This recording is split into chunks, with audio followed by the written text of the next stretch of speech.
pregnant ladies and little kids better get the hell out of the way, because I am running. I'm like Forrest Gump, dude. I am running. So, the Titanic was the biggest ship on the ocean, but that didn't mean it was unsinkable. Okay.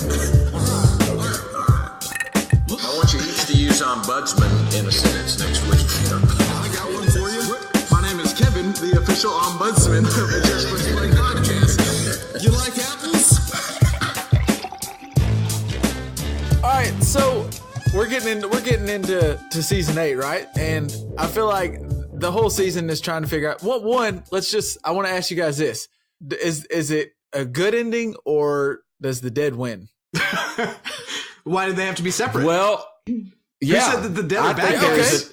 Okay. Well, that's a good question. I think I've seen a theory where the dead win, but it's a good thing. I've been telling you this since like last Thanksgiving. The dead are good guys. It's a fact. Now, it's just a straight up fact. Well, I have one problem with that theory. So you're talking about the theory that, I mean, can I spout it out? You can spout out what we might have different theories. I've got my own that I haven't seen anywhere else, but go ahead. Well, the theory that I saw that the guy had is the Night King, because I was wondering, what's the Night King's motivation? Yeah. And the Night King's potential motivation could be to get to God's Eye, which is the Isle of Faces, which is where the children of the forest and the first men made their first pact, and there's the most weirwood trees there. Curiously, also where Lyanna and Rhaegar got married. Mm-hmm. Fun fact to add on to is that. It really? Yes, it is. Okay, excellent. But so if potentially the Night King gets to the God's Eye or the Isle of Faces, then the magic spell can be broken and all the dead would come back alive. Well, interesting. So that's not what I've been thinking about at all, but yeah. Well, because the reason that might be the Night King's motive is because Bran is the Night King, and he's trying to make that happen. I have that too. I agree. I mean, that's an interesting theory that explains that brings a lot of things together, I think. I'm not sure I buy that, because then the White Walkers, I believe in that theory, would turn to dust. I think they would, because they were made by the children of the forest trying to fight the first men, because the first men were cutting down all the weirwood trees. Yeah. Mm-hmm. So, yeah. Mm-hmm. So I don't know. I don't see how the White Walkers or the Night King get to live if that happens. And I can't see, I know they're created by the magic that the children of the forest did, but they still want to live, I would think. So I don't think they could be benevolent to go there to kill themselves. So I think Dad's answer then is that the White Walkers all die. All the White Walkers are just the White I would think Sword. they would have to. And then what's the whites are the dead, right? Yeah, They're the right. See, I think the whites would come back alive, and the White Walkers, the chiefs. So those like the Night 12 King. or so people we've seen, and who knows how many else, maybe 0, maybe 100. They all, because they made the sacrifice, they all die. And then everybody else that has ever died comes back to life. So what does that mean? What does that mean for like Jon Snow and Dany? Do they lose? Do they get killed? But there's going to be a huge battle. And so the battle will be between the dead and the living. The dead Night King wanting to get to God's Eye to do perhaps a benevolent thing, but the living don't know that. So they're going to fight. A lot of them are going to die. And I think that there will be a few of the leaders of the living still alive, perhaps Jon, perhaps Dany, perhaps others that might be contenders for the Iron Throne. And one of them will become the next leader. Interesting. Interesting. It's a possibility. I don't know. One thing I really hope that happens in season 8 is like, so up to this point, we don't know anything about the Night King. Like there's no personality to him. There's no motives. We don't know if he's a good we don't know if his motive is like that, Dad. Right. He's a good. Yes, we know that. Yeah. Except for when he threw that spear to hit, when he hit the first dragon hit, then he has that second spear he's coming out with. Or actually, no, sorry, back up. He misses when with he threw first. When he threw that first one. Well, he hits, I think, the first one, and then he goes to get a second one and misses when they're flying away. Okay, yeah, I think you're right. When he throws that first one and hits the first dragon, why not just hit the dragon that Dany and all of them are sitting on right in front of him? Well, instead, Kevin, he's going to aim for the one up in the sky. A spear at a dragon, but I don't think it's just going to be like you just pick and choose which one you want to kill. Like I think he's throwing. I would rather aim for the one that's not moving standing on the still. ground than the one that's flying in the air. No, that's a fair point. And that, and it had the living people on it. That episode may be my least favorite of the entire Game of Thrones because there's so little explanation for like how far did Gendry have to run to go get Daenerys? Like None of that makes sense to me. There are so many issues I have with that episode. How long did they stand there on that damn lake, starving to death, waiting for a dragon to come up from Dragonstone? Which, you know, I mean, I understand dragons fly quickly, but like this takes months of travel for the Hound and Arya, and the dragon's there in an hour and a half. Like, no, I don't buy that. Well, and that's what kind of sucks. I mean, season 7, there's a lot of good, like there's a lot of great parts in it, but the way they sped things up, and that's what I'm worried about with season 8 too. It did hurt us a little bit because like the part where that group of whatever, I forget how many of them there are, but 12. The group of 5 or 7, 12. however, 12. Okay. There's 12, but I think there are like a few red shirts, Dad. You might know that terminology, but yeah. But they're going out there and like that, just the scenes of Beric and Jon talking about like God of Light and motives and what we're really going for. And then like Tormund and the Hound, I could listen to Tormund and the Hound talk for hours. Like their dialogue was just hilarious. And we just sped it up for 10 minutes and then got to that battle and then got to Gendry running miles and miles and miles. Like, yeah. Just speeding it up so fast. I'm with you. It just kind of, we lost a lot and we didn't get explained a lot. Here's something that I realized today. Hannah was talking to me and she called me out on a little bit, is that we actually have more of this series than we had of the last series. This is 6 episodes, but they're each going to be an hour and a half long, which means that there's 9 hours of footage or 9 hours of episode that we're going to watch, which the last series, I think, or the last season was, I think, 8 episodes. So that was only 8 hours. So we're actually getting much closer to a full season than we would normally. So yeah, it's worth noting that there's more to the season than I always imagined, but it is still a shortened season. So on some more speculation into this season and the Night King and the big war, it seems like in the trailers they're showing a lot of the crypts. Ooh, do we think? I haven't watched a single trailer, but I do think the crypts matter so much. Well, they're showing. Well, the first one's just the first one. Do you not want to know the trailers, LJ? No. Please go ahead. That's fine. I haven't watched it because I don't like watching the storytelling happen and then watch it again. Like, I'd rather see it. Well, honestly, I think the Game of Thrones people, I think they're really good about, they know all the random theories, not all the theories, but they have an idea of all the different theories out there. So they like screwing with us kind of. Yeah. Like, Certainly. There's going to be an area where Longclaw's sitting on the ground with blood on it and no one's around it. And so does that happen in the trailer? Like, that might not.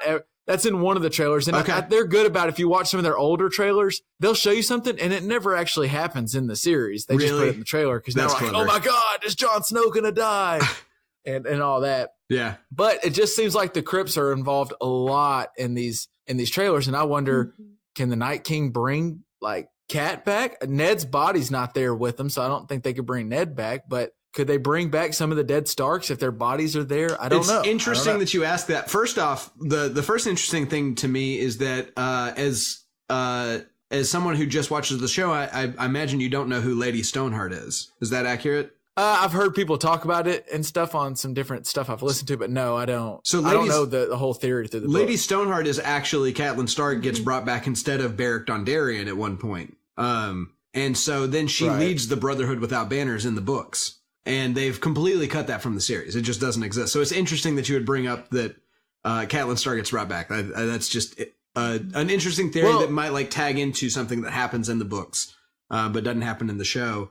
But yeah, no, I actually think that the Starks are actually White Walkers. Honestly, I think that the Starks are. I'll read this entire theory to you that I've come up with about how Bran the Builder was the prince that was promised, and the prince that was promised isn't what we think it means.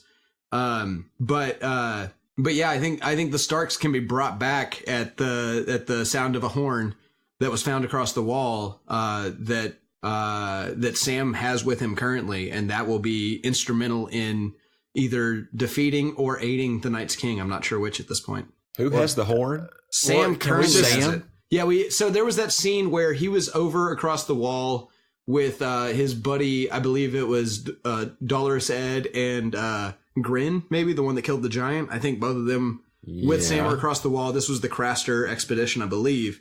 And they find this like bag full of obsidian and a horn. And he's in the books, at least, he's kept this horn. They bring it up every time he travels that he's still got this horn with him. And there is lore in the books.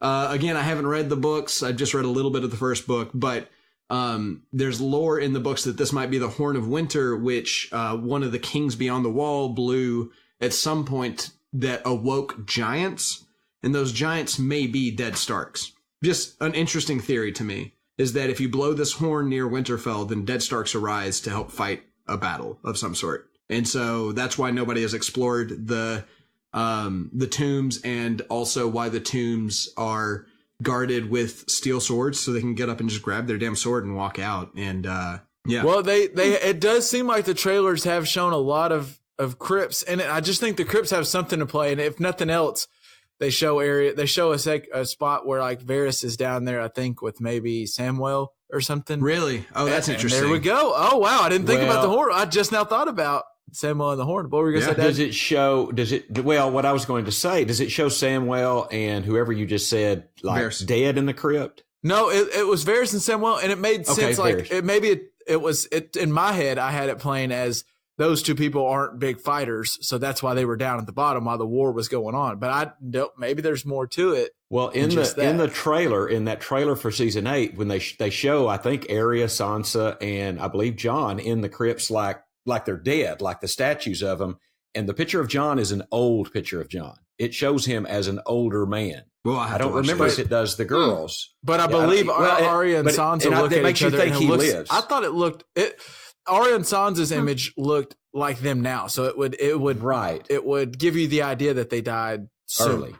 Yeah, interesting. And where Jon's, have you watched these, Hannah? Okay. Jon's presentation was older. It was only seen one, and but that's the thing they do with these trailers, though. Game of Thrones does that where they love these theories. Yeah, they love these theories because these theories are great for the show too, to get us digging through and talking and stuff. Right. And then they can do whatever they want. The trailer is just to keep us talking. And by God, they're doing a good job of it. Here we are recording a damn podcast about it. Okay, so LJ, the prince that was promised, I guess I kind of just want to ask you, you think the prince that was promised was Bran the Builder? Yeah, okay. Can I read something to you guys? I wrote this down. I want the listeners to know that I'm going to be reading because it'll sound like I'm reading, and I don't want it to be weird. But, yeah, I have this theory about the prince that was promised. The prince that was promised. That doesn't mean what people think it means. Prophecy gets slightly mistranslated, misread, misunderstood all the time in Game of Thrones. Think of Melisandre, who constantly says that this person is Azor Ahai, and then it turns out she's wrong and that person dies, and then she moves on to the next. Prophecy is not something to be trusted and not something to be 100% believed, because especially one that's existed for, say, 5,000 years, right? That's not necessarily worth trusting. Right. It's a kernel of truth surrounded by a meaty lie. The prince that was promised in non-mythical terms has two meanings. It could be a Christ-like figure that people are waiting for, a savior, or it could be a kid like Theon or Sansa, a prince or princess that was handed off due to a deal. Happens all the time in Westeros. To end the long night, the Night King, as a part of a deal, was meant to give up a great prince as a ward to the first men, and in return, the White Walkers got babies to help them continue the line. As such, why the first night tradition existed. Do you guys know about the first night tradition in Northern? So the first night was, I think this exists in Braveheart too, but it's that kings got to sleep with women on the night that they were married before their husband got to. Which would have created a lot of bastards, which they clearly hate in Game of Thrones, right? Bastards are very hated in the first place. Since you don't want to love something you're probably going to end up giving away, which is also like insanely reflected in the Craster's Keep situation in the books. Gilly names her son. She names him Sam Jr. in the books and doesn't have a name before that, or in the show. But in the books, she names him Monster because she knows she's not going to have him, so she doesn't want to end up accidentally loving him, you know? And so I think that's the same way bastards are seen in the world of Game of Thrones, is they were supposed to be given up in the first place. And also, you could argue that Sam Jr. is the prince that was promised. He was promised to the White Walkers and then taken away. But who is the prince that was promised in the past? Well, he would have been promised at the end of the long night, and he would have been pretty magical by the first men standards. So what magical things happened at the end of the long night? Well, some dude built a super massive wall made of ice. He also built Winterfell, a warm, safe bastion in the snowiest area south of the wall, and the crypts, which hold many secrets. He is the first king of the north, the first Stark, Brennan the Builder. He built the property line of the men and the others. He built the tomb which holds his family in the terms of the deal. To protect that vow, he told everyone that there must always be a Stark in Winterfell, so they can keep the terms, and the North said that they will remember. Then that got mistranslated, misread, and misunderstood.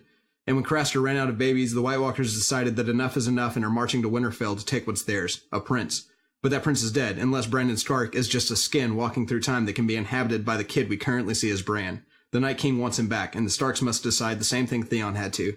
Fight for your family or the people that have loved and supported you for well, longer than the North can remember. Also, it could totally be Sam Jr., because there is a reason to believe that Craster is half Targaryen, half Free Folk. The Song of Ice and Fire. That's all I got.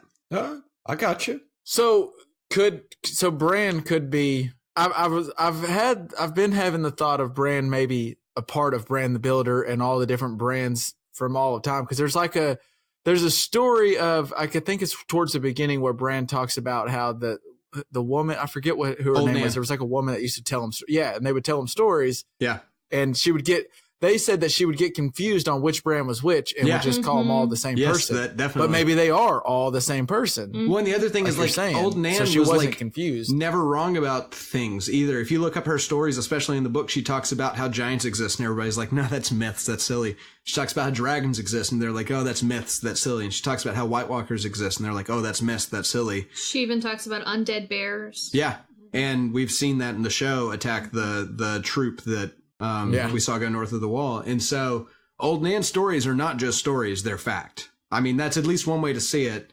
And she might be a lot more accurate than Melisandre, the Red Woman, is. My thinking is that, Bran is all Brandon Starks, for sure. And that the Night King is looking to get his end of the deal back because the North has not been upholding their side of the deal like they promised a long time ago when they built the wall. That's just my thinking. We'll see what happens. And I don't know, but I think it's going to be very ambiguous, and the good guys and bad guys are not going to be obvious by the end of this show. So you don't think it's because there's part of me that thinks like the whole story is kind of a nihilist thought where it's everybody dies and all the people you get attached to end up dying. So I could see an ending where all the people have died that we got attached to, and it's just dark. But I guess you're saying it could not be dark. And well, like Dad said in that theory, I think it might even be darker because we're going to end up seeing that maybe the Starks have, because Bran the Builder was the first Stark. So that would mean that every Stark shares lineage with the White Walkers. Maybe that's why Bran can warg in the first place, is because he has a similar ability to the Night King, which Hannah's got a theory on about how the Night King is actually warging into all of these dead bodies. I don't mean to take that from you, but it fits now. Yeah.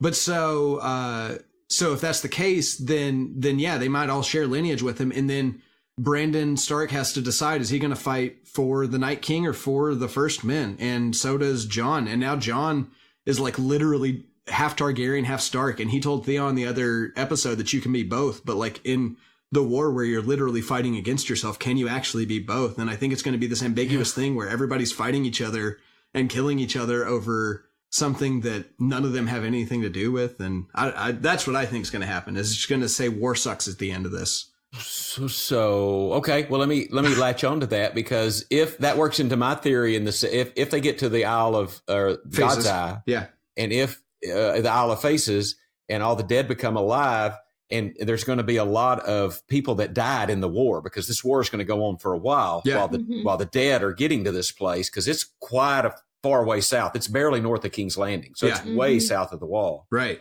So a lot of people are going to die. So I think when all the whites become back alive, I still think Dany and Jon will be still alive. I think they'll weather the storm. And I think Dany wants to break the wheel. You'll have to form a whole new government. The government will be. So I think I don't know, we're not asking this. I think Dany winds up on whatever the Iron Throne will be at that time. Sure. It won't be an Iron Throne. Office. It may be a democracy, and my man. And that seems like what Tyrion's been trying to plant through Dany is it doesn't have to be just whoever was born after you. We can do a thing where there's a way of voting, Yeah.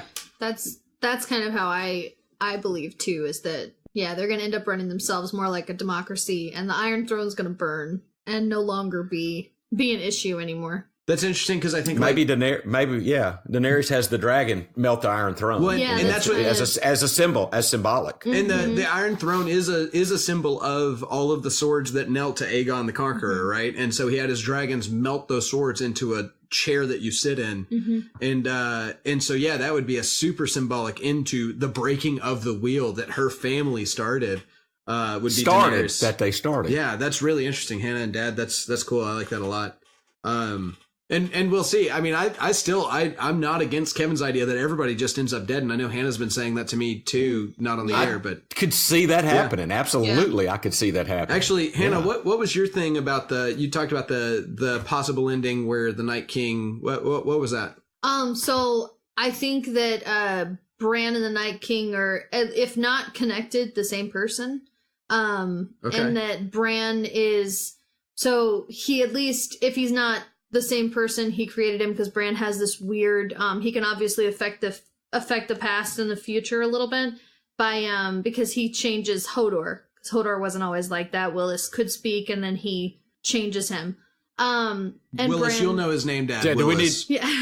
do we need Pops to explain that to us? Willis, if you could. No, but now, can I interject something in there? So the children of the forest made the first White Walker by putting obsidian in his chest. I don't know about that. Could that? They never said. Well, that was on the show. They showed that in the scene. I think they're full of shit. I think the children of the forest are full of shit. But go on. I'm not trying to get into your. Could that have been Bran the Builder? I mean, could it? Didn't. Nobody said who that man was. Could that be Bran the Builder? Maybe. I.e. Bran. I.e. the Night King. That's what I think. I'll certainly say he doesn't have very many Stark physical characteristics. They almost always have dark hair. They almost always have very flat faces and so on and so forth. That guy did not look very Stark to me. 3,000 years ago. But but absolutely. I think that's the perfect response to that is so. Well, and they, of course, what do you think Luthorangers looked like 1,000 years ago? Probably, but if this was the poor thing, souls. Benjen doesn't look a lot like a Stark either. You think so? He does, but he looks, he's got some characteristics that are not Stark-like, and he does look, he looks more similar to the Night King. He's more sharp featured. Yeah. And so, I mean, I think they wouldn't want, if that's the true thing, they wouldn't want the Night King to look, oh, this is a Stark. But so I feel like that fact is irrelevant. The other interesting thing I know for a fact is if the children of the forest are creating the Night's King, then there was no such thing as Starks at that point, because Bran the Builder was the first person to be a Stark, and that happened after the Long Night. So that was after the war with the White Walkers. So so how about, quote unquote, it was a person that maybe shares lineage with, but like this person wouldn't have been the king Bran. Of the North, right? But it might still be Bran. I mean, they still might share a past. That's still totally rings true to me. And I kind of feel like his whole goal is to Bran kind of sees all now, and he's different, and he's the three-eyed raven. He's the one that's in charge of all of this and just knowing everything that's going on. And his task, I feel like, is to clear the evil power and like power-hungry people from the world. And so he created this army. Like later down the road, he sees how it ends up. And then he makes it to where he creates the Night King, or becomes the Night King somehow, and goes back to the beginning so he can change this and exterminate the evil and the wrath from the world. And then once it's done, I feel like the ending, whether or not he feels like it's satisfied or not, if he will let himself be defeated, if he feels like his task is done and he can let the world be as it is, or he will wipe out the entire earth and let it start fresh. Like Noah and the flood. Yeah. Interesting. Yeah, that's kind of what I feel like. But if he's the Night King and does get them all and breaks the spell, that's the only way everyone can live. Because how can the Night King be defeated? Because every time they kill somebody, they become part of the dead army. I just don't see how the dead can be defeated, because their army's only going to grow. Every time somebody dies, their army grows. Well, the other army disintegrates. Yeah, but I think he does, like, the Night King has limitations though, because you don't see him in every battle. And this is more backup also to why he can be Bran, but he's not untouchable, because he doesn't go into every battle, and he's not in every battle. Sometimes he's up top, like watching from a cliff, and then sometimes you don't see him at all, and sometimes he's in the battle, like fighting side by side with everyone. But I feel like the times where we don't see him, he's watching in a Bran way from a weirwood tree, or from his version of that. From some ravens flying through. Yeah, okay. He's warging, he's incapacitated, watching and figuring out what his next step is and planning anytime he's caught off guard. And that, if you look back, the times where he's surprised are the times we don't see him. Interesting. In the battlefield. But I do think, going back to what you said, how can he not be defeated? He can be killed with, because Jon's killed Obsidian. Yeah, with dragon glass. Or Valerian Steel, right? Steel. Valerian Yeah. Steel. He can kill White Walkers, but I think he's just one step ahead of them every single time because he is connected to them and watching them. Who all can warg? So Bran can warg. Jojen could warg. No, and the Night King. He could is not. That all? Jojen could not warg, as far as I know. He could not warg. Okay. He could green see, which is like see the future and stuff like that. But warging is like going into an animal. There was the Night King can do that. Yes. We don't know. Hannah and I have talked about. She has this theory that the Night King is actually warging into these dead bodies. He can warg better than anybody in the world. He's just the super warg and can warg into things that don't even exist anymore. We do in the books. There are 3 or 4 more characters that can warg. There's this one guy called like something Seven Skins, and his whole shtick is that he wargs into 7 different animals that follow him around, or 6 different animals that follow him around. And then we know about that wildling that can warg into that hawk that hangs out with the Grit.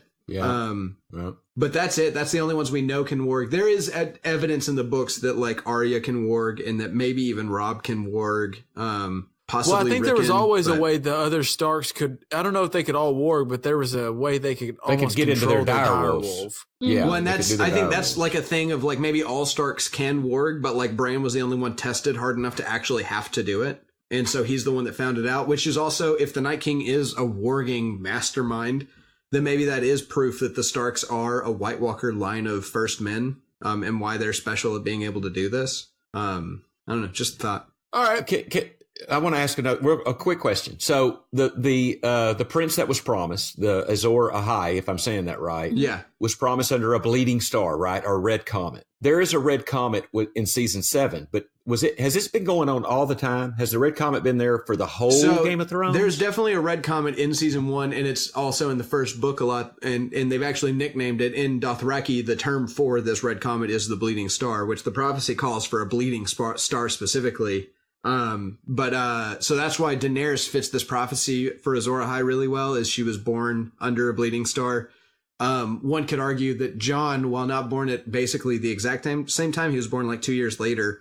He was born under, if you remember the Tower of Joy fight scene where Ned defeats Arthur Dayne, he brings back his sword, which is called, I think, it's something, but it is essentially he's born right by this starry sword, and the metal, which is a bleeding star, perhaps. Yeah. But yes, this red comet has definitely been around since season 1. And it's still around today in today's King of Thrones, right? I guess so. I actually don't remember seeing it, but I totally believe you. That makes sense that this thing has just been flying around like crazy. I thought it did pop up again in a recent episode. I did too, because I thought I saw it recently. So I believe that. Or so. Okay. I think Azor Ahai and the Prince that were promised are different people. Just FYI. I think I disagree with you guys, and I don't know for sure, but I just think there's something to. I think the living people who are living now defeat the Night King, and I don't know if that's necessarily a good thing or not. Yeah, but I do think they defeat him. I was going to ask you guys, are there any more Children of the Field out there, and or Children of the Forest? Are they good or bad? I think the Children of the Forest are good. The Children of the Forest are kind of like, I think they're like the Indians. But you're also saying North the Night America. King. But you're also saying the Night King is eventually good. Maybe the Night King was trying to defeat the Children of the Forest. They were. The Children of the Forest created the Night King with Obsidian and one of the first men to take the first men out who were cutting down all their resources, who were cutting down their weirwood trees, and then that's realized, what the Children of the Forest tell us. Thank you. Thank you. That's right. Kevin fair back enough, with a winner. but then they realized that the Night King is not. He's killing everybody. He's killing Children of the Forest. He's killing the first men. He's killing everybody. So that's when the Children of the Forest and the first men get together and make a pact that they have to defeat the Night King some way. They've created this thing that they thought was a solution, which is not, which is worse. And so they work with the first men to build the wall, and they put magic on the wall to keep the White Walkers north of the wall. So I think the children of the forest, I think, are okay people. They just wanted to protect their land in the first place. And we haven't even gotten into the Andals. The Andals came over after the first men, broke the pact again, but they didn't kill the Starks. The Starks, that's why the North remembers. They always remember that the White Walkers are for real. Anyway, well, did I say my theory again? I didn't mean to say it all again. That was good. No, that was good. And but if I'm going to jump off of that, if the goal is to bring everyone together against and try to rally together and make the world better against a common enemy, then the Night King is doing his job to clear, because building up against a common enemy brings people together. Yes. Yeah. So that certainly. So that would be an interesting plan for Bran, who sees that bringing people together could stop some of the chaos that's. Instead of killing each other, they kill one common enemy. I think that's fair, but I also think that why are the children of the forest to be trusted? Like what in our nature gives us reason to trust them any more than the White Walkers? I think they just speak our language, and so we're more easily manipulated by these other magical beings. I feel like there's no reason to trust what Bran was shown about how the White Walkers were created, and I feel like they are trying to subvert the plot and trying to force these two groups to war and kill each other off, so then they can just bring back Summer like they were supposed to and get rid of the White Walkers. Like, I think they wouldn't build the White Walkers if they didn't have a key to get rid of them. Was the Three-Eyed Sparrow, he was part of the Children of the Forest, wasn't he? I mean, he was protected by them. He was. Wasn't he protected by them? Yes, certainly. And he had grown into a weirwood tree, which implies that... Which is their special tree. But also, they show him what they want to show him, right? If they control the weirwood tree. The other thing is that in the books, at least, the Three-Eyed Raven is a guy known as Brynden Rivers.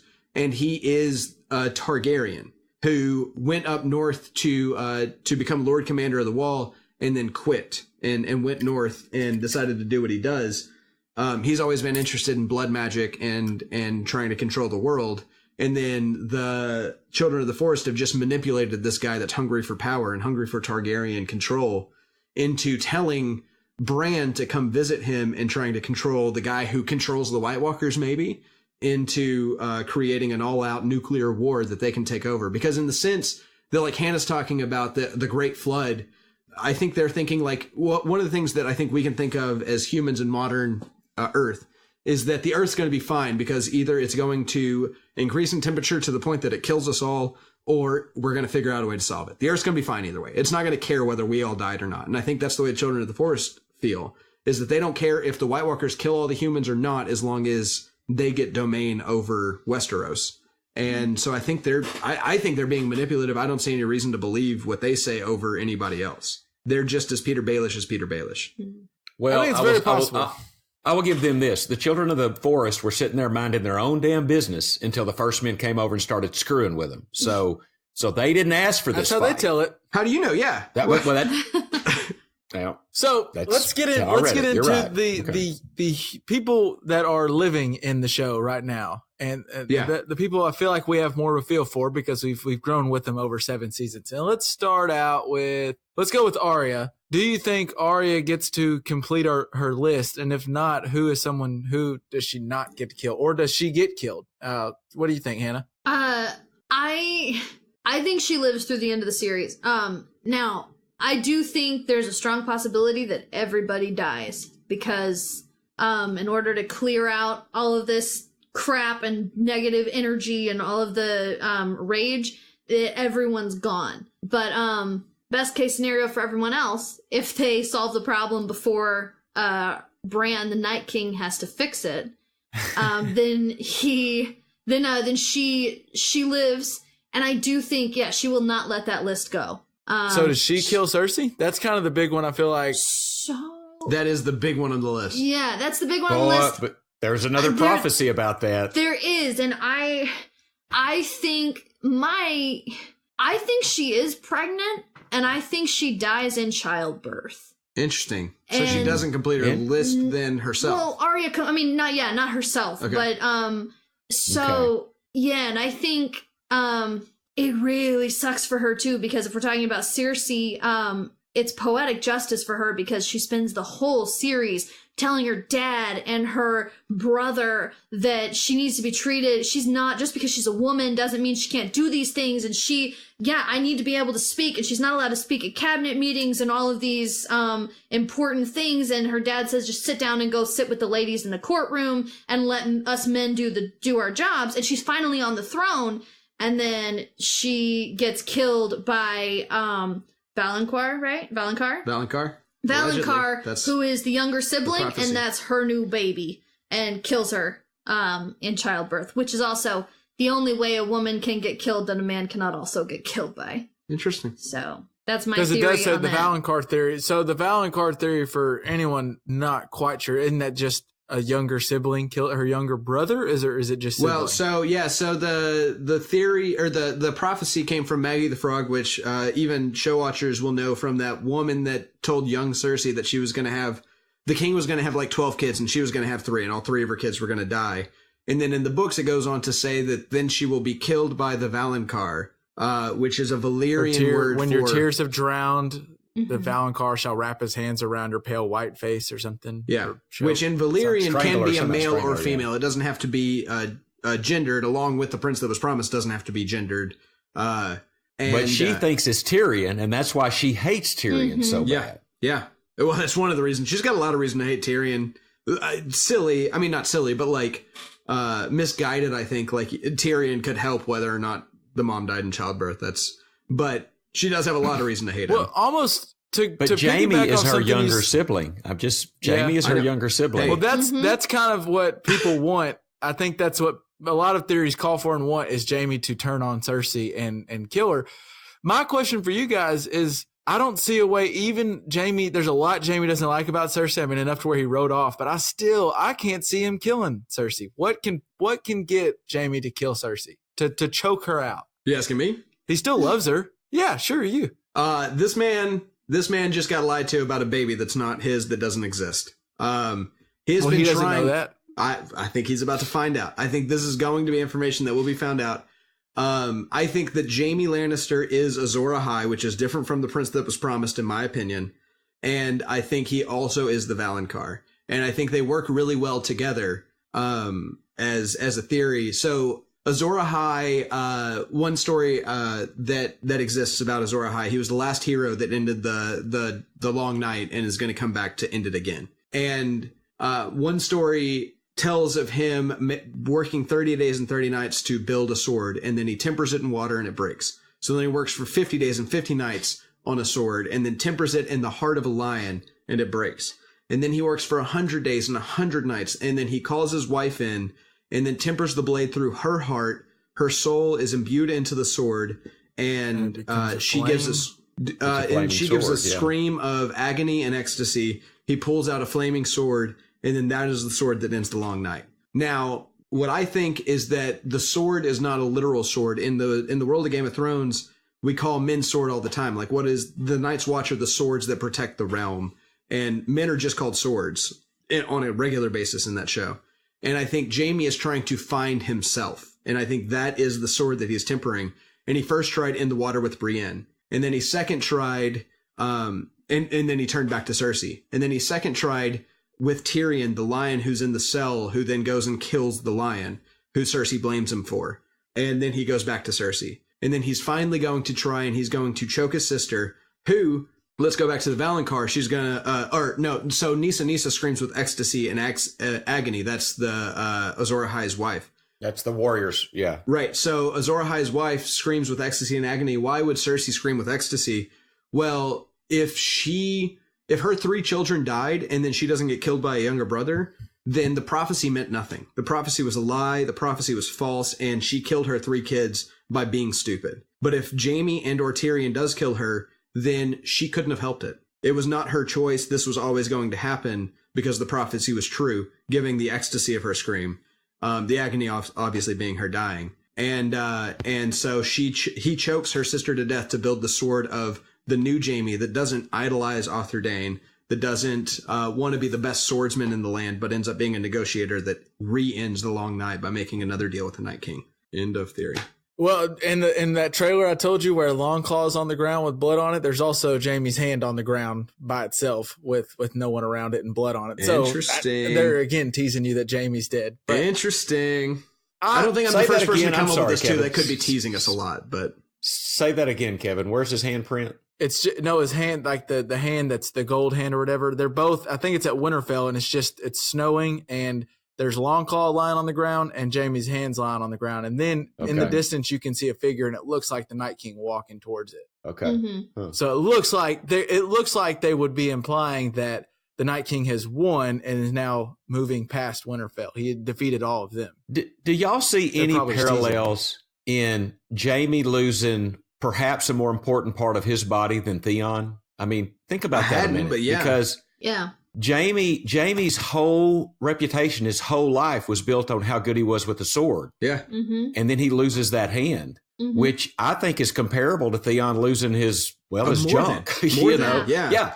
I think that's why, I don't know if we're going to get the question, but we talk about who sits on the Iron Throne. I think Jaime is a redemption story. I think Jaime's coming around. I like where Jaime's going. Yeah. But I think he feels like he doesn't feel worthy. I don't think he feels worthy because he's like Theon. Jaime's lost his manhood, basically, is I guess my theory on that. The other thing, too, on that is that I think it's a Barack Obama quote, but many other people have probably said it, is the only person that deserves to be president is the person that doesn't want to. Well, Jaime had the chance to be king. He killed the Mad King and then sat on the throne and then decided he didn't want to and then left. He had this opportunity to be the ruler of the realm, but he decided, I want to live for me and not for the people. And then he's slowly, I think, getting rid of that. I want to live for me. And yeah, I think that to what you were saying, Jaime is the, he doesn't want to lead. He doesn't want to lead the people, but that's because he might be the right person for the job. I don't know. Sounds like you're talking about Jon Snow, kind of. He doesn't want to. He doesn't want to be a king, but he keeps getting. That might be why this show is the most brilliant, because every theory has like 18 counter theories, right? Like this show is so wide open. I think once it ends, it might be less cool than we anticipate it being, because there's no way that it's going to please everybody. Like we've all got these really cool ideas, and everybody's got their own because it's so perfectly open. But the second that George R.R. Martin puts the last period in the book, then people are going to be just disappointed. And they do such a great job. And I don't know if some of this is by a little bit of luck too, but like all the theories, you can go back and find all these different things that tied to it. Like what you did with Jaime and the bath, and then with the lion and now with Cersei, like all these things, like you can go tie, like I've looked at just looking around over the past week at different theories, and you read one and it sounds right. And then you read another, like, oh, well then that one's wrong. Oh, no, now that one's wrong. And each theory sounds right, and you can believe it if you want to. And I think that's why you're right. This show has just done a masterful job at keeping all the options open. Like you just have no idea how it could end. Yeah, I love it. I wanted to ask you guys this question. Is there anyone else that rides a dragon besides Dany? And I guess the Night King is now riding a dragon? He did. Yeah, he's rode a dragon. Yeah. So there's another dragon to be rode. Is that Jon Snow? Is that where we're going? Yeah. You think? I think so. I think it's Jon Snow, yeah. What about the thought that Tyrion is actually a Targaryen? Do y'all like that? Believe that? No, that's so baloney. I love it. I think it's genius, but I think it's interesting, and it could be true, right? He looks not like the other children at all. Because he's deformed because of birth defects. Because they were incestuous all the time. What's the Mad King married his sister? It was a sister wife, wasn't it? No, that was the first Targaryens, were a brother and two sisters married together.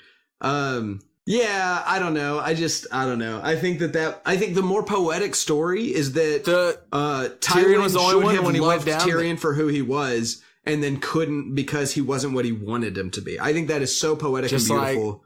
The thought is he goes down there when the dragons are chained up and Daenerys is gone, and he's able to kind of, it seems like, somewhat communicate with the dragons when no one else. I would say no one else has been able to besides Dany, but then again, no one else has been dumb enough to go down there and try to be face to face with the dragon besides Jon Snow, who actually is a Targaryen. Yeah. And the thought is, I mean, Tywin's last words to Jaime were, "You're not even my son," to Tyrion right before he kills him or whatever. Yeah, to Tyrion. So, But then that could just totally be, I don't know if that's him saying, because I feel like if he knew all this time that he's actually Targaryen, he probably would have killed him or found a way to kill him. And then again, so Tywin was a knight, right? Tywin was a knight. That was the first night realm. So that was the king probably got to sleep with his wife. And that's, but he's the youngest. He's the youngest. So that can't be true. Well, the rumor was that whichever Targaryen that was, it just liked to sleep around. And so So he just liked to sleep around and forced her to have sex. Maybe raped her even. Tyrion's Tyrion's mom was in King's Landing somewhere in the year that he was conceived. I mean, we also don't know a whole lot about whether it's exactly 9 months, and so therefore like that, Tyrion wouldn't have a right to the throne because his parents weren't wedded. Be a bastard. And but he does have Targaryen blood in him, possibly. I don't like that theory. I think that's dumb. I'd much rather him be a Lannister because I just think that's really cool. And I like LJ's thought of, and I've always thought this is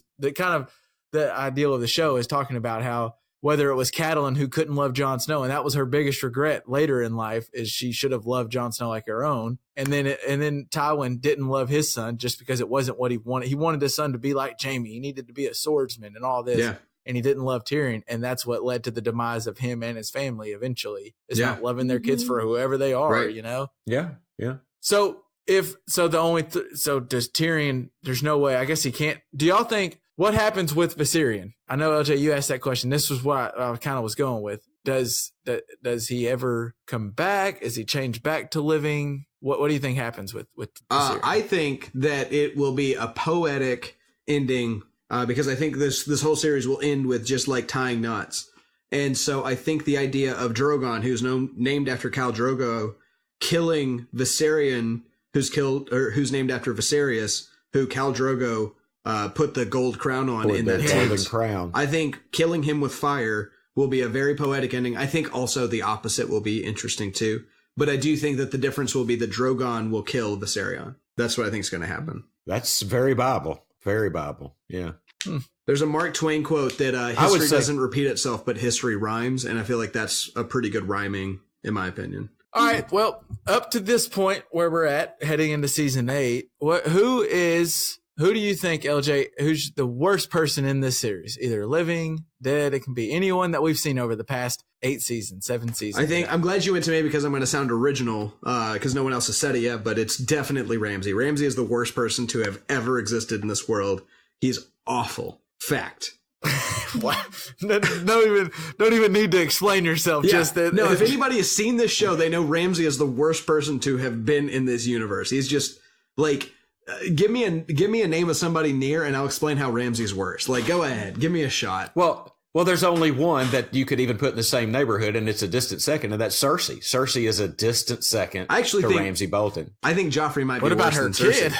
I was about to say Joffrey. Yeah, Joffrey. Cersei couldn't even control his awfulness, but he's still not. But he was just a dumb, immature shit. Exactly. I mean, Ramsay and Cersei are evil. They are evil people. You fix Joffrey by having the Hound and Tyrion slap him a few more times, but you can't fix Ramsay. Yeah. No. And you can't fix Cersei. No, they're selfish. Yeah. Hannah, what about you? Do you have a different name or echoes? So Ramsay, Cersei's up there for me, but Ramsay's definitely like top of my list. Just a disgusting human being. But if he even makes it on the list of human being. But I think so Cersei's up there, but she loves really hard and like really true. She's loyal to some people, but you get Euron Greyjoy, who is only loyal to himself. But he is a sexy pirate. Well, yes, but he is, but he's just an asshole and like only in it for himself and literally killed his brother and his family and didn't even care and just he went off to go plunder and like screw people and have a great time and then came back and killed his brother and took the kingdom from him. Like, what an asshole. And then is coming to like tell Cersei that, yeah, you need to sleep with me because I'm the best person in the world. Well, and also literally every crew member on his ship has had their tongue cut out so they can be quiet. So they're quiet. Yeah. He's an awful human that has no regard for human life. You're right. He's in the running. He is absolutely in the running. I didn't think about him as a dick. He's a lot like Ramsay to me too. Like just no rules. It's all about him and he will get wherever he needs to get, however he needs to get there. Yes. Yeah, So- but he's Captain Jack the High Sparrow. I don't know. There's something a little cool about him. Well, so I have a little. Well, one thing about I have a little bit of a different answer because I do agree with you. Ramsay is probably as far as just like evil human beings on the show. Ramsay is high as it gets. I mean, he's just skinning people alive. First off, that is wild. I can't even just straight messed And then up. what he did to Reek. Yeah, What he did to Theon that whole time was just hard. yeah, And just all about what he did to Sansa and all of it. He's just a terrible person and he's just evil. But I kind of went mine. At least Ramsay was successful for a while. I got to give Cersei some credit. She is, say what you will about what she does. Well. She does play the game well. She's good at what she's doing. Don't hate the player. Euron, he's an asshole, but he's kind of a bad. I mean, when they were on the boat and he was fighting, when he got Yala or Yara. What's her name? Yara. Yara. When he was out there, he was kind of a badass with the sword. Like he was doing his thing. So I gave him a little credit. The person, didn't he fight with four person different I hate. weapons? Yeah. Can I just throw out real quick before you get there? He fought with fists, sword, axe. Like he fought with like four different weapons. He just took other people's weapons and won with them. Like that is such. Yeah, like, as a fight choreographer, like he must be like your favorite person in the world. Like that's pretty cool. But go on. I'm sorry. So I give some of these guys credit for being. Well, no, that's part of it. Like they suck as far as being dicks and bad people. But at least I give them a little bit of credit for just being good at what they're doing. Person I hate. Walter effing Frey. He's old. He's annoying. Yeah. Yes. He's never a fighter. The things he does with those young girls and the way he talks about women. Yes. Oh, I just hate him. He's awful. Okay. And when he has that little speech after the Lannisters do all his work for him, and then he's like, and when we drive our swords through our enemies' hearts, may we say the phrase that led us to say, oh my God, I just wanted to turn my TV and then off. he uses the house words, which none of us knew. Yeah, and then nobody knew it except for the phrase. And then even like the Red Wedding, like he does nothing there but sits in his damn chair the whole time and acts like he just accomplishes, like he's the king. Can I also say the Freys have the worst fashion sense? Those hats that those dummies wear are way worse than my hats. God, that's why Walter Frey is the worst, because he's not even good. He just people just helped him out long enough, and he just sucked long enough, and then finally someone came around. That's a good answer. That's my answer for the worst, and I just hate his voice, which good acting, I guess. I mean, that's you got to give the actor some credit there. I got to say, you brought that up out of the left field, and you're right. I mean, that's good. Now, I want to give honorable mention to Samwell Tarly's dad. Samwell Tarly's dad's a complete he just didn't have, I guess, as... Yeah. he got what he was supposed to. I did hate seeing Dickon die like that, though. He was just trying to be... I like Dickon, He was trying to be loyal to his family, and he was being loyal to his family. When his dad even... You did see the one human side of his dad, that one moment where his dad, he was like, nope, you're going to burn me too. And he's like, stop, no. It's like, no, this is what you've instilled him. You've instilled this stupidity in your son, so he's going to go with you. Shout out to Roose Bolton, too. Roose Bolton was a dick. He was a dick. Yeah, you can't raise a Ramsay without a Roose, that's for sure. Yeah, Roose helped make Ramsay. And he was awful in his own right. But on Tarly, Randall Tarly, worth mentioning in Kevin's successes, Randall Tarly was the only person to ever beat Robert Baratheon in open battle. So the man was good at what he did. At least he's good at the game. At least he's good at the game. Doesn't mean he's a good person, but he's good at what he does. Good at the game. A little side note on worse people. There's no way you like our guy. What's his name? Reek. What's his Theon. Is there anything old Theon can do in season 8 that can kind of make him okay, or is he just a disgrace? Like, you can't. Dude, he's let us down too many times. We're on different pages here. This man has been abused his entire life, and then to the point that like none of us would be recognizable anymore.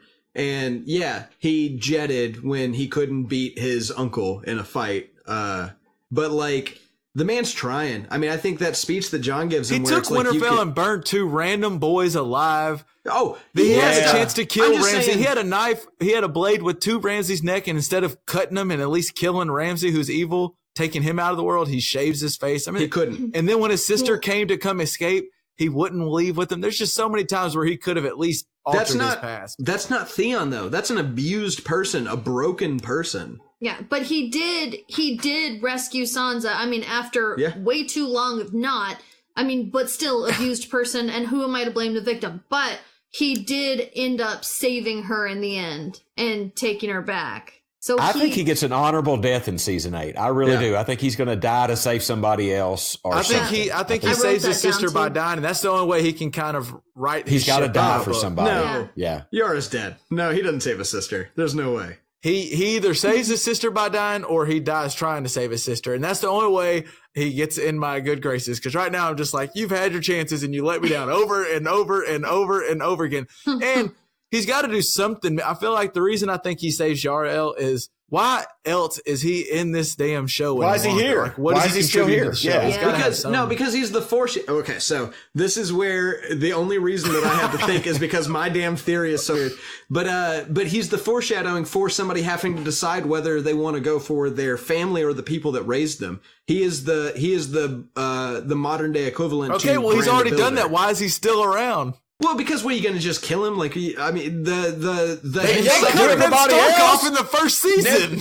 I know that makes it a better example of what because the Stark should reject this entire world. The Stark should say, this world has brought nothing but death for us, and our former family has not. And so they should join the White Walkers. That's the logical thing to do. And so Theon's the embodiment of what happens if you go back to the Iron Islands for the Starks. And we'll see how that plays out for him. But he is the first part of this history that's going to rhyme at the end. I'm just saying. All right, where we're at right now, we're going to go living or dead by the end of the series. So by the end of season 8, and I'll just go down the list that we have here. And we'll start with Pops. Start with you. Sansa. She going to be living or Sansa dead? lives. I think she lives. She does not get remarried. I think she stays single the rest of her life. LU. It looks like there's a lot of agreement around. Every single way. I agree on that too. God, that poor girl should never get married again. And she will be on the small council. She will be on the small council of whoever's in charge. I think agree. because she's getting. See, Sansa is coming around. Sansa is kind of the She's shit a leader. right now. She's a leader. Yeah. She's learning how to play the game. That is one thing. She had to deal a lot with the Lannisters and with old Baelish, and she learned. I think the one thing you can say about her is she learned from all the shit that she's gone through. She learned from the best in the world. There. I'm gonna answer. Well, I'm gonna answer these questions. They all die. This whole list dies because everyone dies. But I'm just gonna assume that's not the ending. Yeah. So I'm gonna say yes. I agree. Sansa lives. I don't know for sure if she doesn't get married again. I think she ends up being the Wardeness of the North. She stays in the North and she just holds Winterfell. That's fair. Mm-hmm. I don't know if she gets married or not. I don't know about that. But let's deal with her sister, Arya. Where we at, Pops? Arya live? I think Arya dies in battle. I think she's going to take a lot of people with her, but I think she dies in battle. What do you think, Hannah? I see a face you're making there. I think she lives. But I think she takes a lot of damage on the way, but I think she lives. Yeah. I agree with my man Pops. I think she'll bite off more than she can chew. She thinks that she's the world's biggest badass at this point, and she's not far off, but she's not. She's not far off, right? So I think she's going to end just prematurely. Just throwing one out for you guys. Is there any way that Arya is the waif and that she's part of the Faceless Men? We never saw her kill the waif. The light goes out and someone dies. Yeah. So I've actually had that here. If it's Arya at all, if she's not already dead. I'm with you. Okay. So wait, you're saying Arya is the waif? That it's not even Arya? Wow. Jaqen Hagar or whatever. Why would the waif kill Water Frey? That's why.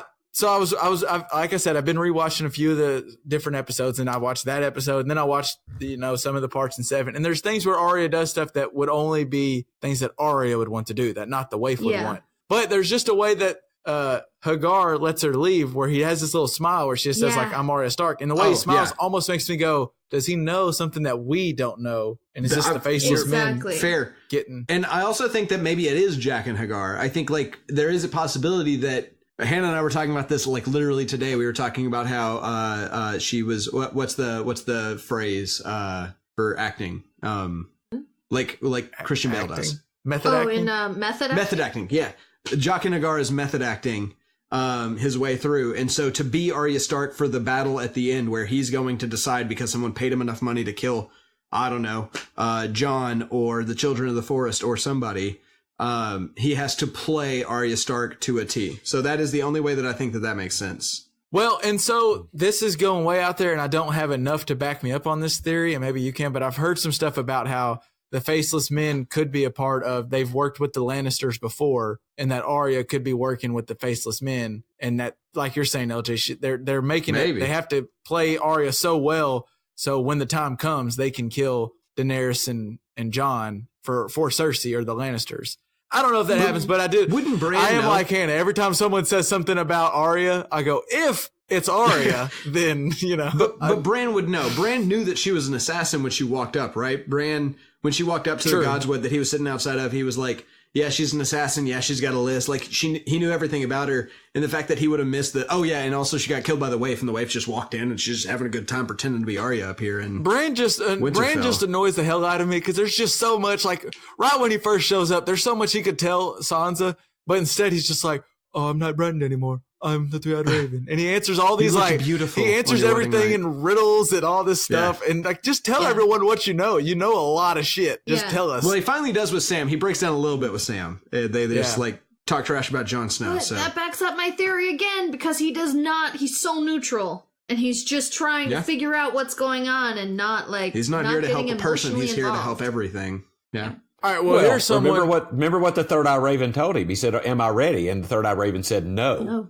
He was not ready to be the Third Eye Raven, but he had to be. So he's just learning. He's got too much shit on his mind. One person we do know whose side he's fighting for, because he's made it very clear he's fighting for the living.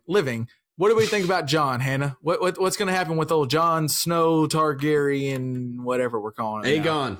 My man Aegon. I think old egg. I think he dies. Woo.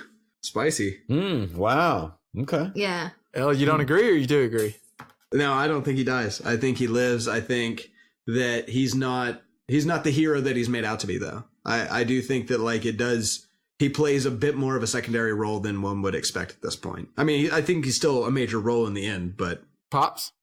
I think he lives. I mean, but I think he will be. I think he will be Dany's king. But we're going to see it's all women power. You watch. It's all feminine power in the show. Insanely feminist around season 5 and hasn't gone back. Because who are the strongest people on there? Sansa, Dany, Cersei. Yep. I mean, it was all about the women. And for a second, the Sand Snakes. Yeah, the Sand Snakes. I think Dany. Yes. So I think Dany's on the Iron Throne, as we call it, and I think Jon will be her king, which will be like the traditional queen. He will just be there, and he will be helpful, but he will not be the guy. So yes, he lives. He lives. Mm-hmm. I was going to say, I see Jon doing what Jon does all the damn time, because he's always he's dumb in a way, kind of like what Dany talks about with all those, she doesn't want you to be a warrior because all those guys are idiots and they try to be brave and all this stuff. Yeah. I've got a thought on that. So I think Jon ends up sacrificing himself and he ends up dying, but it helps the cause, and that's how Dany ends up winning and being on the Iron Throne. And the last hero is the last one to do a stupid thing and die, which is Jaime going into the tent with the damn Night King and making a negotiation. It's done. And so Jon died for nothing. Yep. But luckily, we got Dany, who may or may not have a child. We can answer that here. But does Dany... It sounds like we're in agreement Dany does not die. It sounded like everyone had her on the throne. Oh, no. I think she might die. I I need you to get off the fence. Like, quit straddling the fence. Jump on one side or the other. I lean more towards her dying, so I'm going to say she dies. There's no doubt in my mind now. It's 100% guaranteed that she's going to die, and Duke's going to make the final Stone four. cold lead pipe lock. Yeah. So yeah. Is she pregnant? Yeah, I think so. I think it raises the stakes in a good storytelling way, and I think she dies with child. That's my thought. Oh, I think she lives. I think she's the princess that was prophesied. I really do. And so I think she lives. As far as she's pregnant, I don't think at one time, good Lord, no, she's not pregnant one time. He's got strong swimmers. Whoa. We don't know how long they were on that boat. They might have been just banging the whole trip. Like, you're right. Just sitting out there looking sad for a month. The whole time, yeah. If they were on that boat for about a month, I mean, Egret made it sound like Jon knows what he's doing in the bed. Yeah. So if they were on that boat for a month, then... He's the Podrick of the North. Yeah.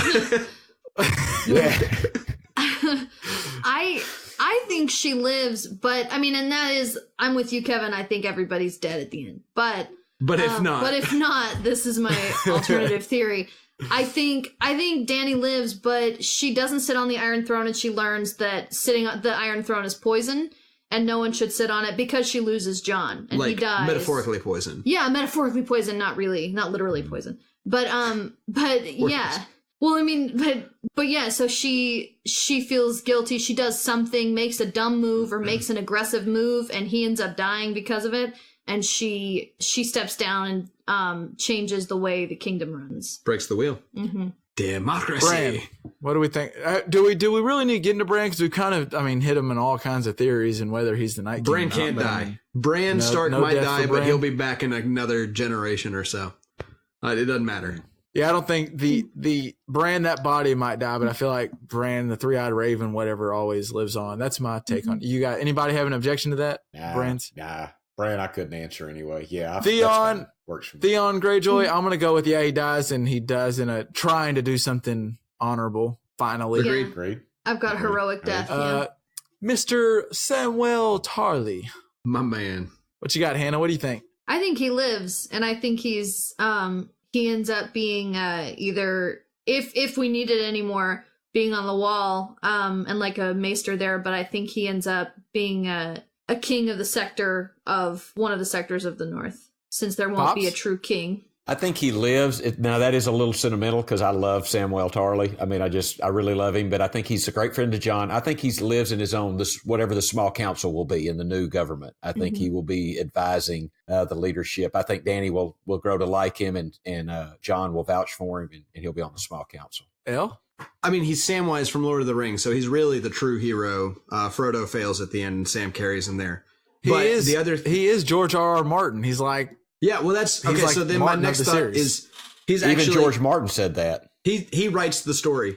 There's a great little Easter egg there in the Citadel when the guy tells him he's working on a story called the battles and skirmishes after the Robert's Rebellion and the reign of King Robert. And he's like, I wish you would come up with a name more poetic. You know what a more poetic name is? A Song of Ice and Fire, a Game of Thrones. Yeah, Sam writes the story. Sam doesn't become, he doesn't go to the wall. He doesn't serve small council. He's the maester that writes the history down. That's my opinion. That makes a lot of sense. Yes.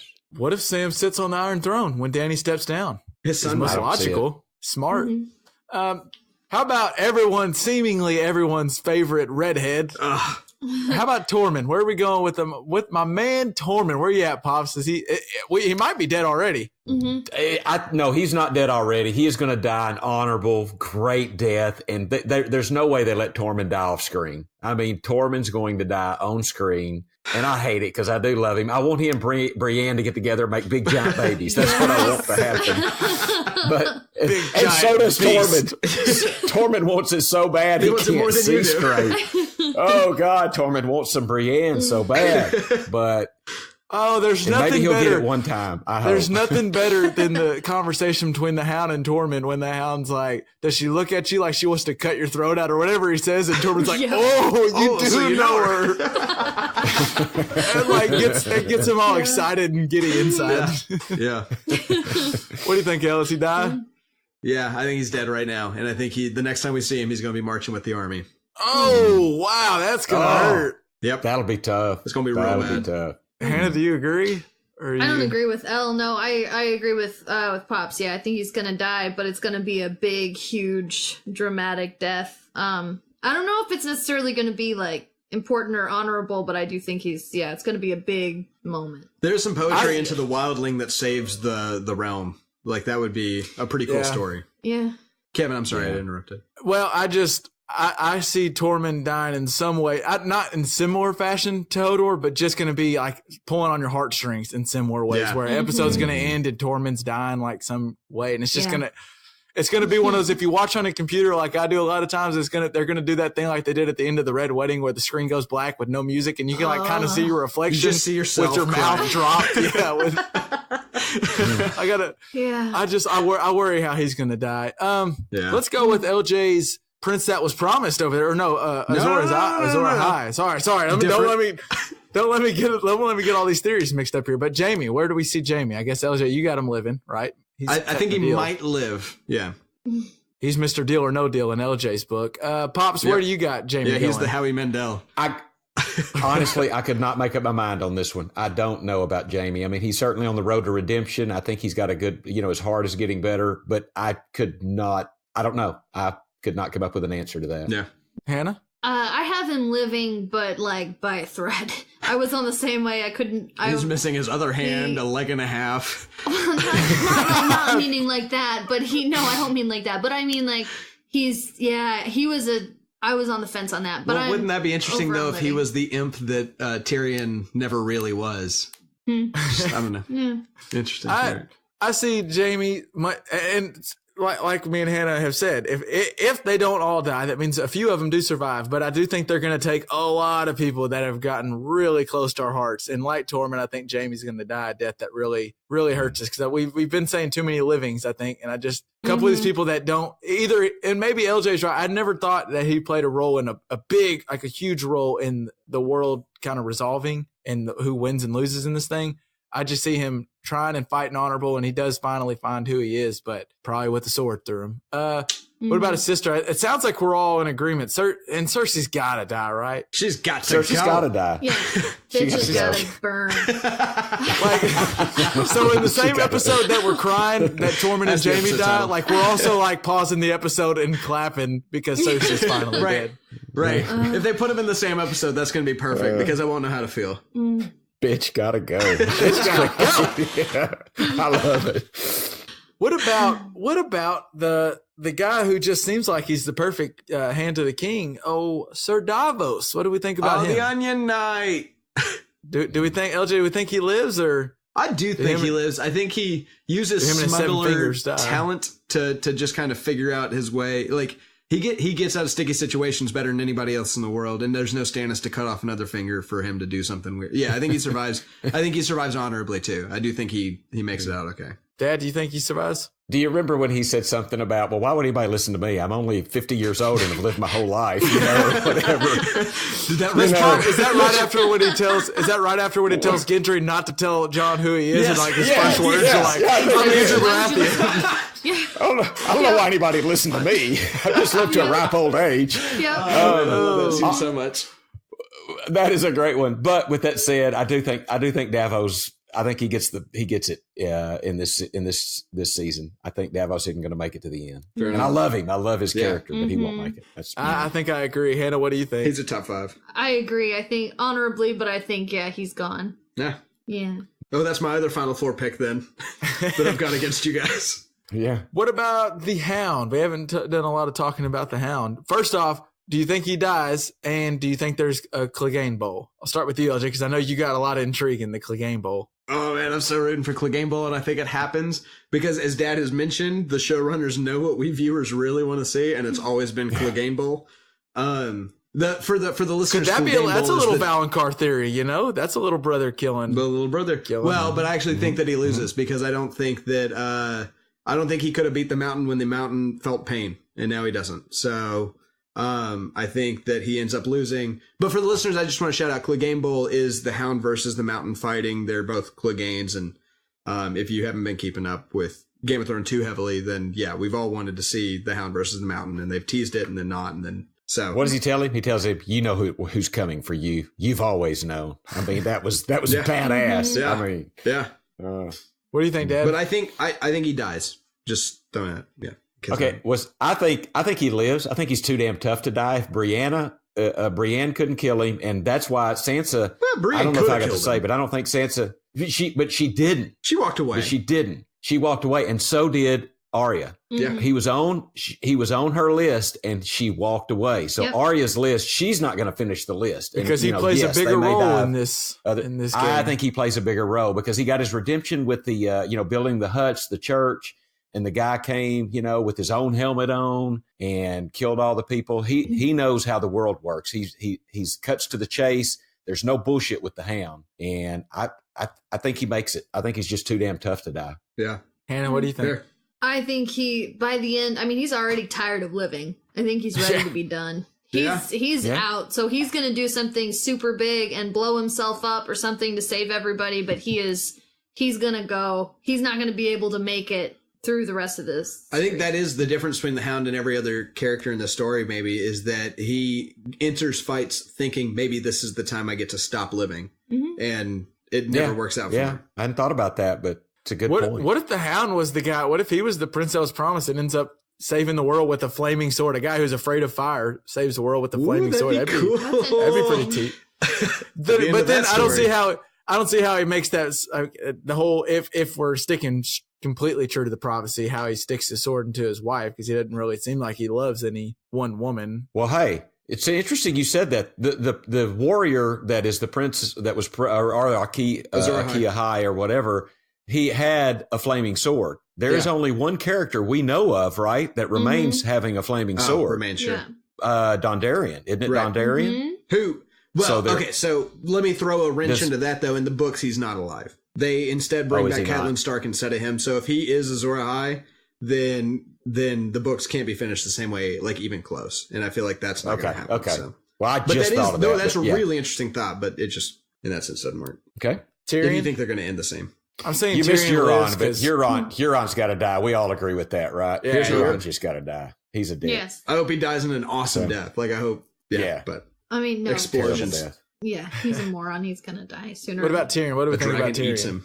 him. Tyrion lives. I think anybody? Tyrion makes it. Sorry, I skipped, but I think Tyrion makes it. I think so too. I think Tyrion lives on. I mean, he just finds a way, keeps on trucking. He's clever. Well, Then again, that would be another way to break all of our hearts. Yeah, I think Tyrion is the last big death that happens in the series that we just won't be okay with.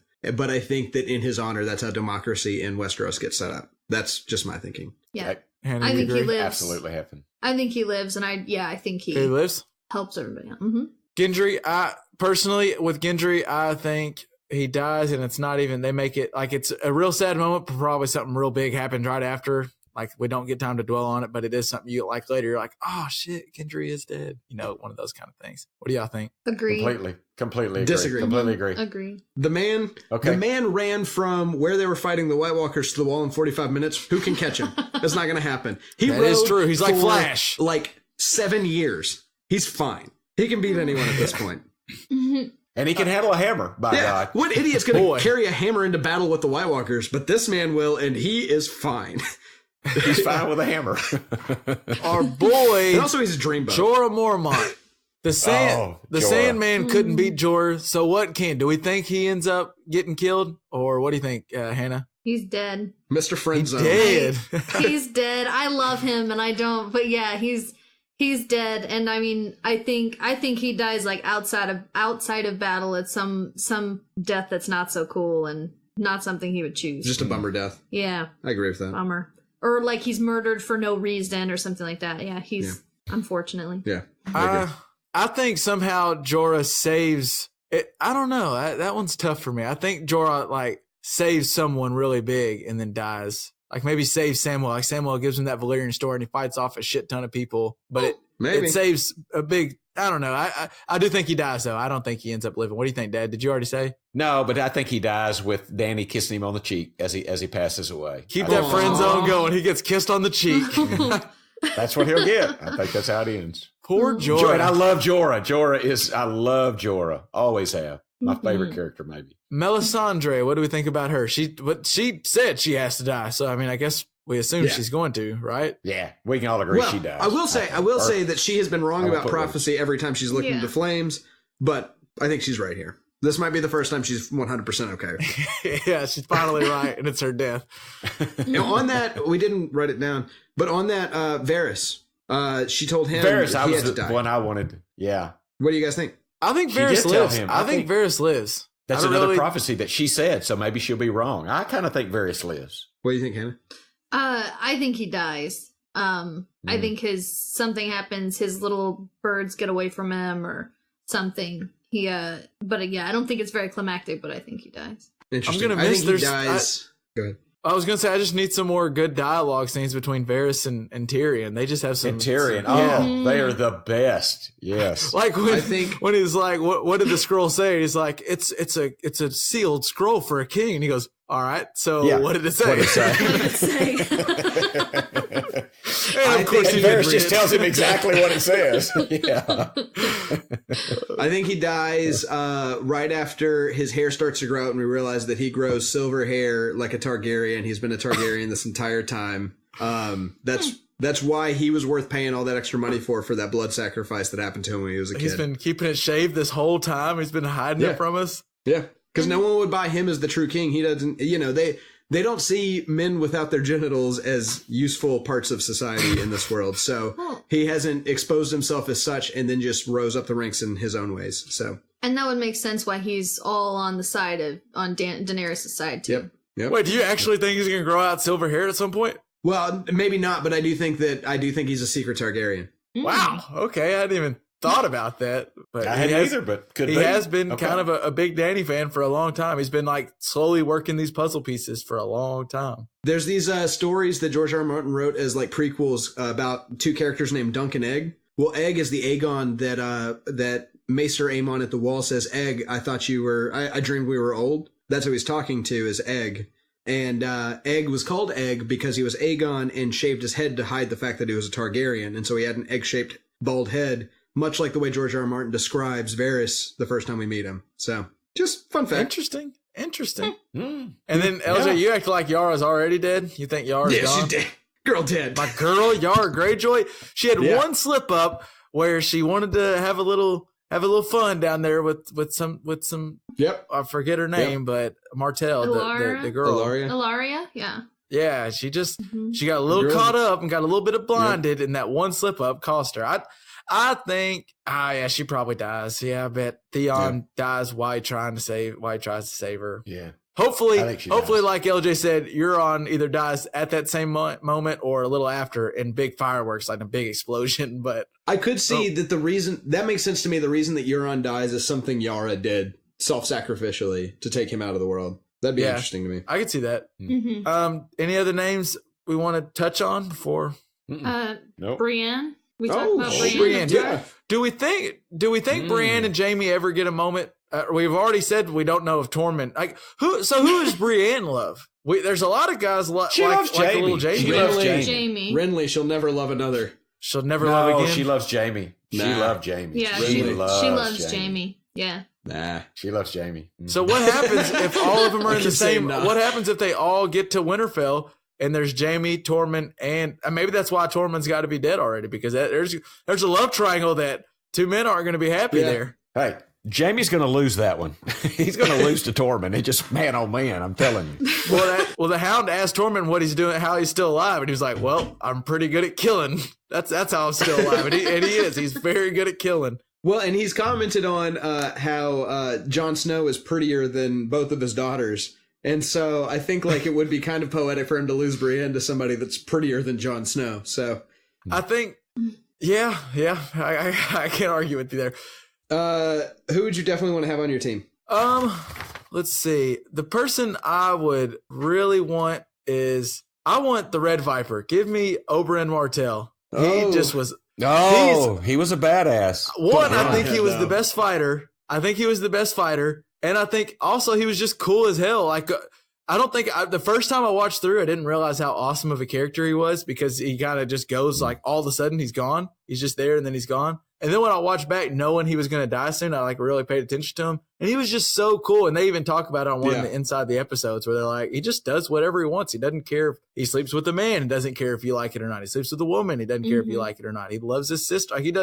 He's like all the other people, except for he doesn't try to hide it for what other people think. He just did whatever he wanted to. And then the only flaw he had was he pulled a Falcons in the Super Bowl when he was up 28-3 and started talking shit and died. He should have beat the Mountain. Anyone else no one else could even beat the Mountain, and he had him beat, and then he just But that's the thing. He even poisoned him, and he thought he had him beat, and he cocky big mouth just let himself get killed, and I think he would do it again. Yeah. That's the only reason, because I'm with you. He wouldn't try it a different way, I don't think. I think that's exactly, he just lost what he wanted to do. But I'm with you. He made that stupid mistake, and that's why he's not on my... Can I tell you a fun story about the actor? So he's an acting coach. What he does for most of his money, apparently. and he had somebody come in trying to help him prepare for this audition for the show called Game of Thrones that he hadn't even heard of. And so as he was helping this kid prepare, I imagine this kid was probably 30 something, but as he was helping him prepare for this role, he realized this would actually be a really great part for me. And so he secretly, without his student knowing, went and auditioned for the role and nailed it. So, well, that actor kills that role. Yeah. He is so good. Yeah. Couldn't imagine anybody else in it. Mm-mm. And not only is he a badass fighting, like Dad mentioned earlier, like the dialogue between him and Cersei when they're talking about their kids and they have like a real connection. Like everything about Oberyn was so cool, except for when he got too cocky and sucked right there at the end. Everything until he got his skull crushed, he was awesome. Oh. I want to take a different fighter though. I'm going to take a different guy. And it's tough because Bronn is one of them. I love me some Bronn. Yeah. Bronn is a bad mofo, man. I love him. But I just saw the scene where Jon Snow was meeting Ramsay Bolton in the field of battle for the Battle of the Bastards. And he tells him, why don't we just settle it the old way? Only one person has to die. Why don't just me and you get out here and fight? Mm-hmm. And he backs off and he says, blah, blah, blah. I know my army will beat yours. I don't know if I'll beat you, but I know my army will beat yours. And Jon Snow goes, will they? When they realize you wouldn't fight for them? I mean, and he gets Ramsay. Yeah. He gets him. Mm-hmm. He gets him. Well, and then he needed Sansa to save their ass. Sansa's the one that won that battle. Sansa's the one that won that battle. Yeah. No doubt about it. You know what's interesting about that scene is when I was doing, I went back and I watched, I don't remember which episode it was, but it was maybe the one where Ned gets his head cut off. I don't know. But it's when they captured Jaime Lannister at the very beginning. Same thing. Jaime says Rob the same thing. He says, why don't we just do this the old way? You fight me, and if you win, then y'all beat the Lannisters, and if I win, then we beat y'all. And Rob says the same thing that Bolton says, where he's like, I know what happened. It was interesting. I didn't catch that the first time when I rewatched it. I was like, whoa. Wow. He says basically the word for word what Ramsay says, where he's like, I won't beat you one-on-one, but I don't have to fight you. My army will beat your army. Yeah. It's funny. That's really interesting to me. Like as a storyteller person professionally, like that is like we hear Rob say it and we're like, that's the right thing. That is the true honorable thing to do. Yeah. And then we hear Ramsay say it and we're like, what a scumbag. What a awful human what a being. Loser. What a punk little bitch. You know. And then when Rob says it, like. Yeah, Rob says it, and all I hear is like, King of the North, King of the North, King of the North. What about you, Hannah? Who's the person you want by your side? So I have two answers for this because we're Tony. Talking, well, shut up. We're talking in Game of Thrones world, right? So I'm not the person I am right now. In Game of Thrones world, I see myself as like a Brienne of Tarth, Arya Stark kind of person, combat kind of person who doesn't need protection. So I feel like my best ally, my best partner would be someone like Tyrion to help offset and help me deal with social situations and get me connections. Season 7, Tyrion did a lot of fucking up there with his suggestions for Dany. Because he quit drinking. He needs to drink and whore around. When he's not drinking and whoring, he's not as good. I think you're onto something. I will say, I think he's like Tiger Woods.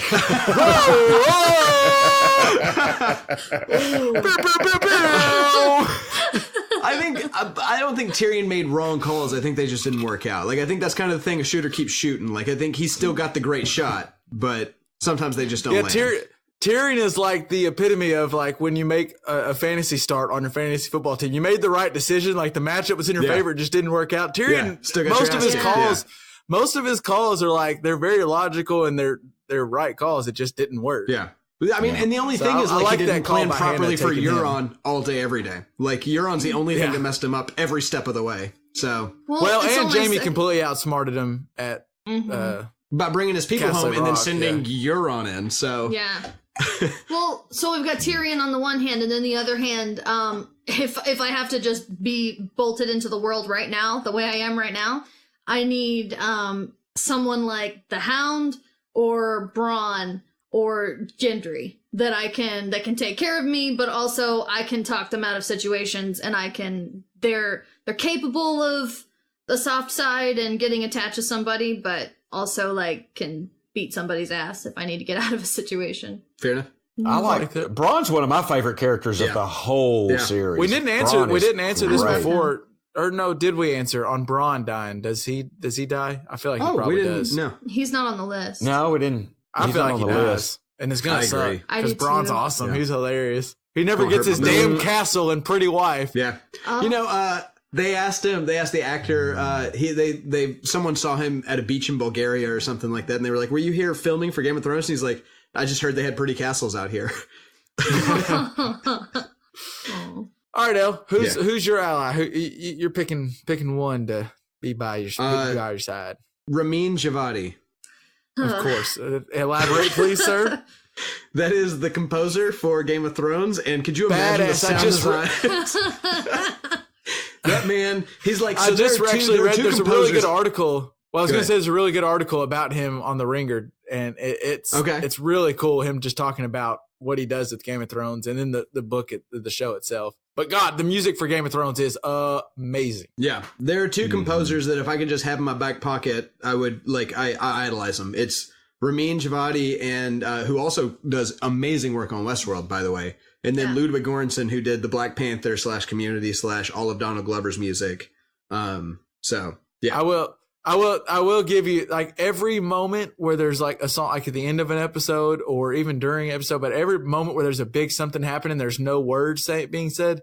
The music always is like the epitome of the emotion you're feeling watching it. It is just and perfect. Another thing that I don't know if this is Djawadi's job specifically, but there's some genius in there that decides sometimes to just pull music out when there would normally be music, and it's genius. Like pretty much watch the Battle of Hardhome, and like 99 movies out of 100, that scene is going to be underscored the entire time.